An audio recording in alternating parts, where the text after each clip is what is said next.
우리에게 주시는 하나님의 말씀을 받습니다. 신약성경 빌립보서 3장 12절부터 14절까지의 말씀입니다. 빌립보서 3장 12절부터 13절까지의 말씀을 우리 한 절씩 교독합니다.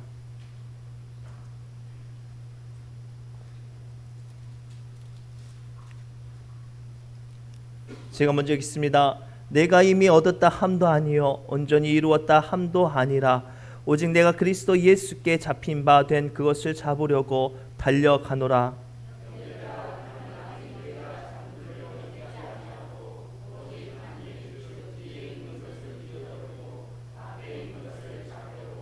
표대를 향하여 그리스도 예수 안에서 하나님이 위에서 부르신 부름의 상을 위하여 달려가노라. 아멘. 우리 이 시간 성가대 하나님께 찬양, 영광의 찬양 올려드립니다.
아멘. 감사합니다.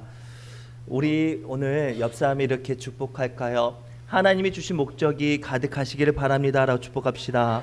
하나님이 주신 목적이 여러분들 안에 가득하시기 바랍니다. 날씨가 참 무더운데 안타깝게도 한국 사회가 참 흉흉합니다. 얼마 전 신림역에 조선이라는 사람이 칼을 들고 네 사람을 휘둘려서 한 사람은 그 자리에서 죽고 지금 3명은 중상태로 중환자실에 있다고 합니다. 이유를 물어봤더니 자기 인생이 때때로 풀리지 않아서 막 살고 싶고 또 잘 살고 있는 사람들이 시샘이 나서 그 일을 했다고 하죠. 더 안타까운 건 이 사람의 범죄를 모방하는 범죄가 시작됐어요. 8월 4일 날 서현역 AK 프라자에서 한 20대 남자가 모닝이라는 차를 타고 사람들이 몰려있는 곳에 뛰어 들어가서 13명을 치고 또 칼을 휘둘려서 9명의 사람을 중상에 입히고 말았습니다.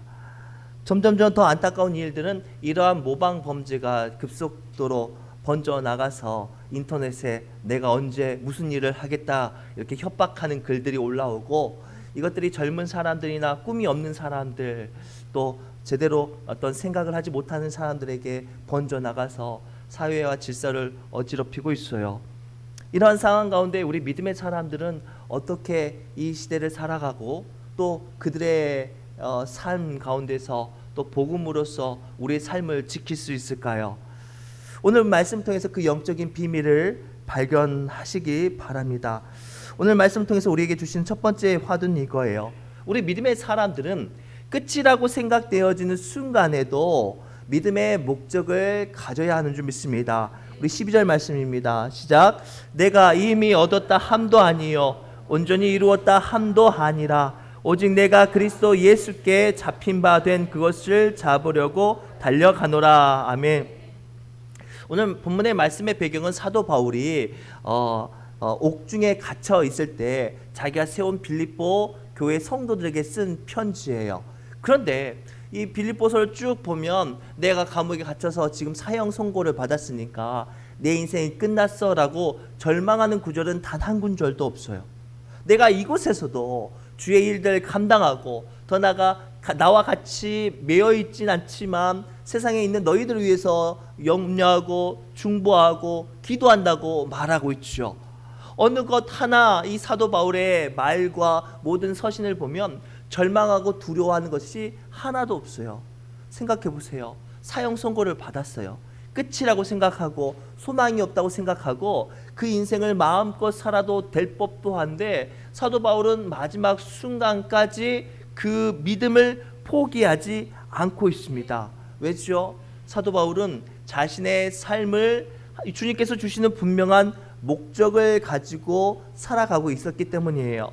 그래서 그 고백을 빌립보서 1장 20절과 21절을 통해서 발견할 수 있는데요. 우리 함께 읽겠습니다. 사도 바울의 신앙의 고백이에요. 시작.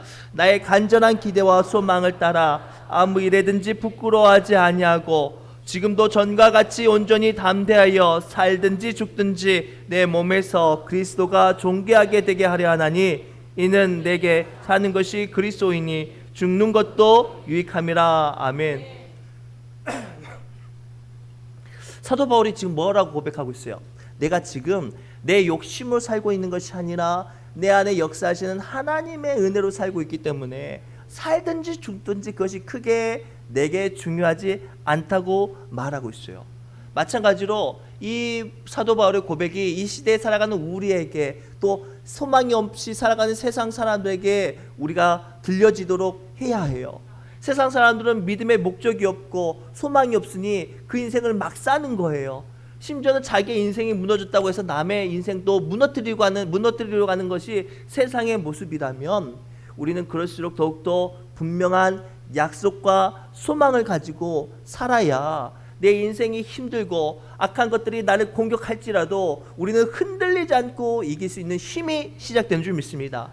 예를 들어 우리 부모님들은 자녀들을 키우시죠.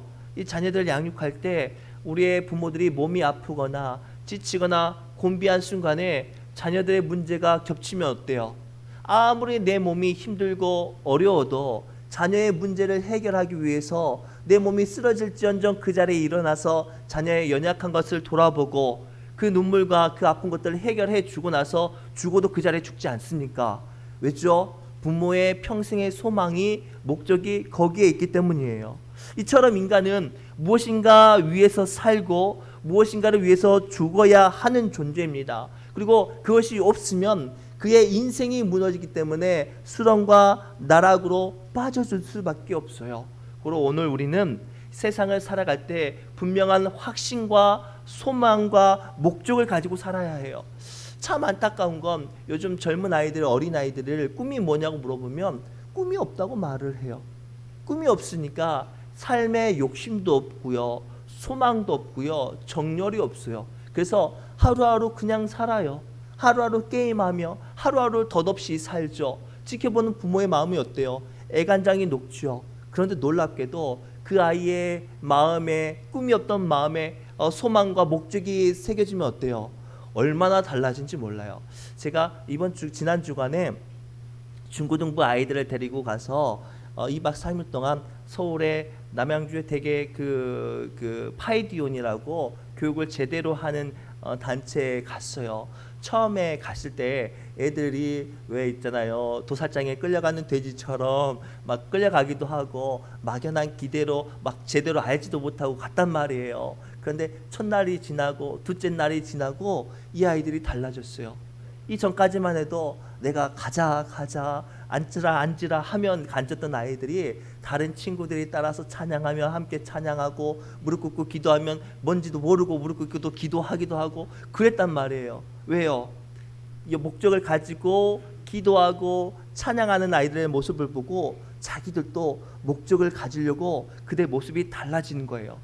고로 사랑하는 성도 여러분, 세상은 오늘 또 목적 없이 살아가는 사람들이 자신의 인생을 무너지고 한탄하고 절망할지라도 우리는 믿음으로 살아가야 할 줄 믿습니다. 40대 초반 약속의 땅 가나안 땅을 정탐하여서 그것을 통해서 하나님께서 주신 꿈을 가졌던 갈렙은 나이 80세를 먹을 때까지 그 꿈과 그 목적을 잃지 않았기 때문에 여호수아를 제외하고 모든 사람이 가나안 땅에 들어가지 못하는 그 순간에도 갈렙은 가나안 땅에 들어갔을 뿐만 아니라 가장 하나님께서 존귀하게 세워줄 헤브론 산지를 차지하는 영광의 사람이 되었어요.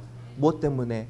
목적을 가지고 있었기 때문이죠. 고로 오늘 우리 신의중앙교회 모든 믿음의 권속과 이 시간 말씀 앞에 선 여러분, 목적을 가지고 사시길 바랍니다. 두 번째, 목적을 가지고 사는 사람은 뒤를 돌아보지 않고 또는 물질적인 욕심을 돌아보지 않고 앞을 보고 나아가는 사람이 되어야 할 줄 믿습니다. 우리 13절 말씀 함께 읽겠습니다. 시작. 형제들아, 나는 아직 내가 잡은 줄로 여기지 아니하고 오직 한 일, 즉 뒤에 있는 것을 잊어버리고 앞에 있는 것을 잡으려고. 아멘. 본문 사도 바울은 참 많은 업적을 세웠던 인물입니다. 빌립보 교회, 데살로니가 교회, 고린도 교회, 예배소 교회, 교회 한 개도 세우기 힘든데 무려 4개 교회를 세우고 수많은 사람들을 전도하고 수천 명의 사람들을 만나고 또 수십 명의 수백 명의 귀신 들린 사람들과 병 들린 사람들을 고쳐 주었습니다. 감히 헤아릴 수 없는 엄청난 업적과 엄청난 일을 이루었음에도 불구하고 지금 사도 바울은 뭐라고 고백하고 있어요? 내가 지난날 했던 일들을 자기의 것으로 여기지 않고 도리어 잃어버리고 여전히 앞에 있는 것을 잡으려고 달려간다고 고백하고 있어요. 진정으로 목적을 가지고 사는 사람들은 이런 사람들이에요. 내가 무언가를 이루었다라고 생각하는 순간 거기서 안주하고 주저앉아 버리려고 하지요. 우리는 믿음의 눈으로 오늘 또 한 걸음 한 걸음 더 앞으로 달려가시기 바랍니다. 어떤 심리학자가 다음과 같이 말했다고 합니다. 노인은 과거를 말하고 청년은 미래를 말한다. 이게 무슨 뜻인 거냐면 나이가 많아서 노인이 아니라 늘 과거만 말하는 사람이 노인이 되는 것이고, 아무리 나이가 많다고 해도 미래를 말할 수 있는 사람은 청년이라는 거예요. 그래서 앞서 소개했던 갈렙의 별명이 뭔지 아세요? 영원한 청년 갈렙이라고 합니다. 마찬가지로 우리 신의중앙교회 성도들이 또 이 시간 함께 예배 자리는 앉은 믿음의 권속들이 그러한 앞으로 달려가는 영적인 안목을 가지셨으면 좋겠어요. 중요한 이야기를 한 가지 더 하려고 해요. 우리는 살다 보면 믿음의 본질보다 비본질을 더 우선순위로 생각하는 경우가 많아요. 그래서 정작 앞으로 달려가야 할 중요한 일을 바라보지 못하고 내 눈에 보여있는 그 현실에 안주하여서 발목이 잡혀버리죠. 제가 이제 2박 3일 동안 그 서울에서 그 아이들과 이렇게 캠프를 하는데 저녁마다 교사들이 모여서 이제 다음 날 있을 일에 대해서 이야기를 해요. 그러면 어떤 이야기를 해야 돼요? 다음 날 어떤 프로그램이 있습니까? 이 프로그램 때 우리 선생님들이 어떤 일을 해야 되고 무엇을 준비하면 될까요? 이런 이야기를 해야 옳죠. 아닌가요? 그런데요, 그 엄마들 부모님들이 따라오셨나 봐요. 그래서 이런 말씀하세요. 내일 반찬은 뭐예요? 내일 저녁에 야식은 몇 시에 먹을 수 있어요? 그런 이야기만 하는 거예요. 이 아이가 이 캠프 동안에 왔을 때 어떻게 은혜를 받고 어떻게 꿈을 갖고 그 일을 나아갈 때 우리가 어떤 도움을 되어야 될지를 바라봐야 되는데, 그저 이분들의 안목은 뭘 먹이지? 우리 아이가 못 먹는 반찬 나오면 어떡하지? 이런 생각만 하는 거예요. 그래서 안타까웠어요. 이 자리에 앉아있는 우리 믿음의 권속들은 이렇지 않죠. 우리 교회가 지금 달려가야 될 분명한 목표와 과정과 감당해야 될 일들이 참 많아요. 그런데요, 안타깝게도 우리가 지난 일들과 지금 내 눈앞에 있는 일들만 바라보다 보면 뭐를 발목을 잡냐면 믿음으로 달려갈 길을 발목을 잡아요. 우리 지난 주간에 온누리교회 농어촌 선교팀이 오셨어요. SNS 청년분도 오셨죠. 저는 처음에 그 이야기를 들었을 때 꽤 젊으신 분들만 올 줄 알았어요. 한 못해도 40, 50대 분들, 젊은 분들이 오셔서 미용 봉사도 하고 한방 봉사도 하고 얼굴 마사지도 하실 줄 알았거든요. 근데 깜짝 놀랐어요. 절반 정도가 꽤 연세가 있으신 분들이 오셨어요. 60대 후반, 심지어는 80대가 넘어가신 분도 계셨어요. 그런 분들이 오셔서 그 농어촌 봉사를 하시는 거예요. 그때 저는 얼마나 마음이 부러웠는지 몰라요. 젊은 교회라 함은 젊은 사람이 많은 교회가 젊은 교회가 아니라 하나님께서 주신 소망을 가지고 내 나이가 어떠하든지 주의 일들을 젊은 마음으로, 도전하는 마음으로, 감사하는 마음으로, 기뻐하는 마음으로 다 감당하는 교회가 젊은 교회예요. 가정도 마찬가지예요. 꿈이 있는 교회, 꿈이 있는 가정, 목적이 있는 가정은 그저 자녀들만 아웅바둥게 돌아보면서 살아가는 가정이 목적이 있고 꿈이 있는 가정이 아니라 이 아이들을 위해서 인생의 비전을 보여주고 꿈을 말해줄 수 있는 가정이 더 많은 사람들 앞에 소망과 희망이 되는 젊은 가정이 되는 줄 믿습니다. 그리고 사랑하는 성도 여러분, 우리는 어찌하든지 꿈을 가지고 오늘 또 겸손하게 섬기며 내 나이가 어떠하든지 더욱더 앞서서 달려가는 믿음의 사람들이 되시기 바랍니다. 사실 제가 그 온누리교회 그 사역하면서 참 마음이 그랬어요. 그 이제 저는 될 수 있으면 우리 교회보다 다른 교회에게 일들을 흘려보내려고 했거든요. 왜냐하면 여러분들은 어떻게 생각하실지 몰라도 우리 교회는 참 하나님의 은혜로 많은 것들을 감당하고 힘 있는 교회니까. 그런데요, 그 이제 하택교회에서 사다리 차를 빌려가지고 페인트 도색을 다 했어요. 그럼 이제 일찍 끝나서 사다리 차를 보내야 되는데 저는 이제 쑥스러워서 말도 못할 것 같은데 이 온누리교회 장로님이 사다리 차를 붙잡고 배 시간이 2시간 남았으니까 1시간 신의중앙교회 가서 간판 좀 청소하게끔 사다리 차 좀 씁시다 그러는 거예요. 돈은 누가 냈는데? 하택교회에서 냈는데.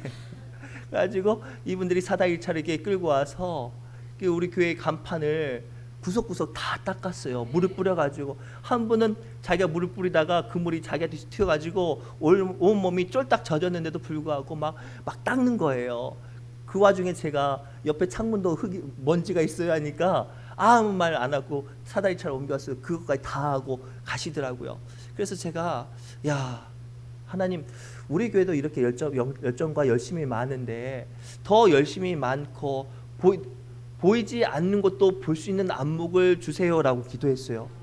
생각해 보세요. 저도 간판이 그렇게 더러운 줄 몰랐어요. 담임 목사도요. 그런데 손님들이 그것을 보고 자기 일들이 끝났음에도 불구하고 그 일을 한 거예요. 왜죠? 그분들이 여기 올 때부터 목적이 그 목적을 가지고 와서 그래요. 우리가 이 낙도 지역에 와서 가장 어렵고 불편하고 꼭 해야 될 일들을 우리가 감당하자라고 해서 그분들이 오셔서 목사도 못 본 곳을 보고 이 일을 해결했단 말이에요. 저는 우리 신의중앙교회가 충분히 그런 영적인 권세가 있는 줄 믿습니다. 부족한 목사가 돌아보지 못한 곳도 돌아볼 수 있는 목적과 안목이 있고, 여러분들의 가정과 여러분들의 자녀들도 돌아보지 못한 곳을 바라볼 수 있는 믿음의 어머니와 아버지의 기도가 있는 그런 가정들 말이죠. 그럴 때 하나님께서 그 가정을 목적으로 은혜로 세워주실 줄 믿습니다. 마지막으로 예수 그리스도 안에 부르심을 받은 우리는 예수님의 목적이 우리를 이끄는 사람들이 되어야 해요. 우리 14절 말씀을 함께 읽겠습니다. 14절입니다. 시작. 표대를 향하여 그리스도 예수 안에서 하나님이 위에서 부르신 부름의 상을 위하여 달려가노라. 아멘. 오늘 사도 바울은 마지막에 뭐라고 고백하냐면 그 많은 일들을 다 이루었고 업적을 이루었음에도 불구하고 오늘 또 멈추지 않고 사형 선고를 받았음에도 불구하고 끊임없이 전도하는 것은 내가 예수 안에서 부르신 부름, 그로 말미암아 내게 약속된 상을 위해서 달려간다고 선언하고 있어요. 사랑하는 성도 여러분, 오늘 우리는 기억해야 돼요. 우리가 감당하는 모든 사역과 모든 손길 위에 하나님의 뜻이 있어야 해요. 그래야 그 손길에 상급이 있는 거예요. 우리 자녀들을 키울 때 자녀들에게 어떤 일을 할 때 내가 시키지도 않는 일을 하다가 실수를 하면 어때요? 막 더 속상하죠. 그런데 그 내가 원하는 뜻, 기뻐하는 뜻을 통해서 그 일들을 하면 어때요? 흡족하고 기뻐하고 감사하잖아요. 제가 이제 저도 남자니까 그런 이야기 잠깐 할게요. 가끔 저희 아내가 처갓집을 가거나 출타를 해요. 그러면 우리 아내가 이제 부탁한 일을 해요. 여보, 그 빨래는 빨래 넣고 건조기는 건조기에 넣고 냉장고에 뭐가 있으니까 이렇게 해주세요라고 하면 물론 귀찮지만 열심히 해요. 거기서 한술 더 떠서 우리 아내가 오기 전에 뭐 빨래도 개고 막 그러잖아요. 그러면 돌아오면 뭐를 기대해요? 칭찬을 기대해요. 언제 오나? 왜죠? 그 아내를 향한 기쁜 일을 내가 해서 그래요. 우리의 믿음의 법칙도 마찬가지예요. 교회의 크고 작은 일들은 시켜서 하는 것이 아니라 하나님께서 주신 기쁨으로 감당해야 목적이 되는 거예요. 자녀들 양육할 때나 또는 가정에서 내가 서야 되는 구성원으로서 일들을 감당할 때 내가 아버지라서 내가 어머니라서 어쩔 수 없이 이 일을 한다고 하면 스트레스가 나를 힘들게 하지만 내가 이 일을 통해서 내 자녀의 길을 열고 내 아내를 돕고 내 남편의 마음에 힘을 얻는다고 하면 그 일들을 통해서 서로가 뭐가 되는 거예요? 기쁨이 되어지고 상급이 채워지는 것처럼 말이죠. 베드로가 처음 예수님을 만났던 장면을 아세요? 밤새 수고했지만 물고기 한 마리도 낚지 못했어요. 그때 예수님의 말씀이 임하죠. 깊은 곳에 그물을 던져보십시오. 그때 베드로가 뭐라고 고백해요? 내가 밤새 수고했지만 한 마리도 얻지 못했지만 말씀에 의지하여서 그물을 던집니다 라고 말할 때 그물이 찢어질 정도로 많은 소득이 얻어진 후에 베드로는 고백해요. 주님, 내가 죄인입니다. 나를 떠나십시오. 나는 이때 동안 내 마음껏 내 혈기대로 살아왔던 사람입니다. 그때 예수께서 베드로에게 뭐라고 말씀하세요? 내가 이제 너를 사람 낚는 어부로 되게 하신다고 말씀하셨죠. 그리고 베드로는 그의 인생이 달라졌어요. 그 전까지만 해도 내가 먹고 살 물고기를 잡았던 사람이었지만 예수님을 만난 이후로부터는 예수님을 소개하기 바쁜, 예수님을 자랑하기 바쁜 사람이 되었죠. 그리고 그로 말미암아 복음도 전하고 귀신도 쫓아내고 병자도 고쳤습니다. 그러다가 예수님께서 십자가 달려 돌아가실 때 어떻게 해요? 또 예수님을 배반하죠. 그러나 그 배반했던 예수님이 자기를 다시 찾아올 때 예수님께서 뭐라고 말씀하세요? 이제 네가 젊어서는 네가 띠뛰고 네 힘껏 다녔지만 이제는 내가 너를 띠를 띠고 원치 않는 길로 가겠다라고 말할 때 베드로가 뭐라고 말해요? 아멘, 내가 예수님을 사랑합니다라고 고백하면서 마지막 죽는 자리까지 예수님의 모습을 따라갔어요. 그 시작점이 어디예요? 예수님의 마음, 예수님의 말씀이 자기에게 영접되었을 때죠. 사랑하는 성도 여러분, 오늘 우리는 기억해야 돼요. 세상 사람들은 저마다 자기의 만족과 자기의 욕심으로 따라 살아가지만 우리는 그 작은 일조차도 하나님께서 주시는 사명이라고 생각하세요. 내가 믿음의 사람이기 때문에 내 자녀를 주셨고, 내가 믿음의 사람이었기 때문에 내 아내와 내 남편을 만나게 하셨고, 내가 믿음의 사람이 되게 하시려고 나를 신의 중앙교회에 보내신 거예요. 이 분명한 목적을 가질 때 그 사람의 믿음과 사업과 감당하는 가정이 능력이 되는 거예요. 우리가 잘 아는 이랜드 기업을 창업한 회장님 성함이 박성수 씨거든요. 이분이 1989년에 80년 9월에 500만 원 빌려서 옷 장사를 시작했대요. 그때 그분이 뭐라고 기도했냐면, 하나님, 제게 제게 능력을 주시고 역사하시면 딱 10년 후에 500억 사업으로 하나님께 올려드리겠습니다라고 기도를 했대요. 그리고 그 모든 감당하는 사업을 자기의 열정과 자기의 욕심으로 감당하는 게 아니라 하나님께서 나를 사명의 자리로 보여주셨다고, 보내주셨다고 고백하고 그 일을 감당하니까 놀라운 일이 벌어졌어요. 얼마를 작정하고 기도했다고요? 500억이죠. 그런데요, 1989년에 그 이분이 벌여놓은 사업의 총 매출액이 1,100억이 되었대요. 2배의 곱절을 주신 거예요. 얼마나 감사해요. 저는 이 이야기를 읽고 나서 큰 감동의 음성이 들었어요. 우리가 그냥 내가 교회 다녀서 사명을 감당하고, 내가 이 사람 만나서 이 사람 아내로, 이 사람 남편으로 살아가고, 내가 어쩔 수 없이 내 뱃속에서 태어나서 키우는 자식이 아니라 내게 주신 목적, 소명이 되어질 때 하나님께서 축복을 주시는구나. 이 얼마나 귀하고 아름다워요. 그래서 사도 바울은 그 고백을 한 거예요. 내가 지금 죽는 이 자리가 분명한 하나님의 상급이 있는 자리이기 때문에 나는 오늘 또 망설이지 않고 달려갑니다라고 고백했던 이 사도 바울의 고백처럼 우리 신의종합교회 성도들과 이 시간 함께 예배드리는 믿음의 권속들이 이 분명한 목적과 사명을 가지고 교회의 크고 작은 일들을 감당하고, 가정을 돌아보고, 맡겨주신 직장을 감당하며 크신 은혜로 축복으로 승리하시기를 주님의 이름으로 축복합니다. 기도합니다. 하나님, 오늘 또 우리는 우리의 약한 모습을 바라봅니다. 똑바로 보고 싶지만 내 안에 불평과 원망과 지침과 피곤함으로 온갖 어려운 말들이 내 입에 쏟아질 때도 주님, 우리의 시선을 똑바로 하게 해주시고 하나님의 축복의 자리, 은혜의 상급의 자리가 분명히 나를 세워주신 이 자리에 있습니다라고 고백하며 오늘 또 귀한 사명을 이루는 믿음의 사람들 되게 하여 주옵소서. 예수님의 이름으로 간절히 기도드리옵나이다. 아멘. 우리 새노래 찬양집 178번 똑바로 보고 싶어요.